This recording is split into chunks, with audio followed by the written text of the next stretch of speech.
Hello, and welcome to the Metro MLS webinar reviewing using data export in tax information. In this video, we'll explain what data export is and how to use it. So let's begin.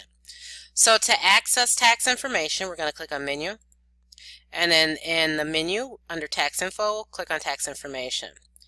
So there is a data export option in tax information. What that allows you to do is to pull the data from a selected number of tax records into a CSV format. So if you're using some type of a program that you need to import tax data into and it needs that file format, you'll be able to do it.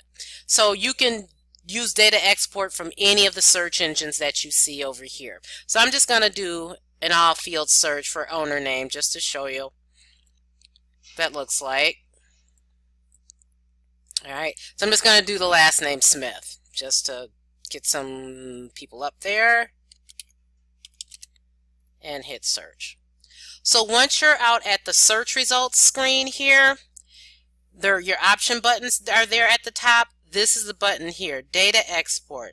So let's say I wanted to export the data of either some or all of these tax parcels. So I'm just going to grab a few just to show you what that looks like. Okay, so after I've selected my desired tax records, I'm going to come up here to Data Export and click that. That'll bring you to the Generate Data Export for the selected properties. So here you choose your desired export options. You can do first name first or last name first, include the or current resident if you need to. You can also separate the first and last names in different columns. You can use either the owner address or the property address. This will be the property address for that tax record. Owner address will be where the tax bills are sent. They could be the same or they could be different. You can export the city and state in separate columns, separate the zip code and a zip +4 in separate columns. So you choose your options that you'd like. I'll do the separate columns option so you can see what that looks like.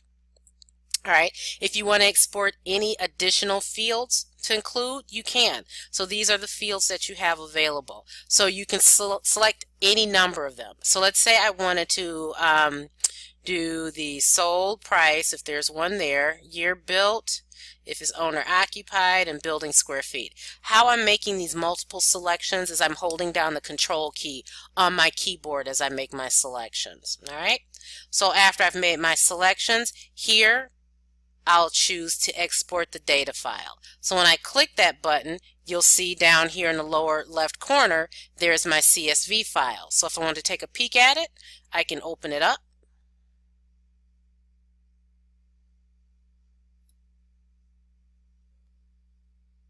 And there's the data export. So it looks kind of like Excel. It'll export in a spreadsheet format. So if you needed to manipulate the columns for any reason, you can in this format. And you can just save these files as how you see fit.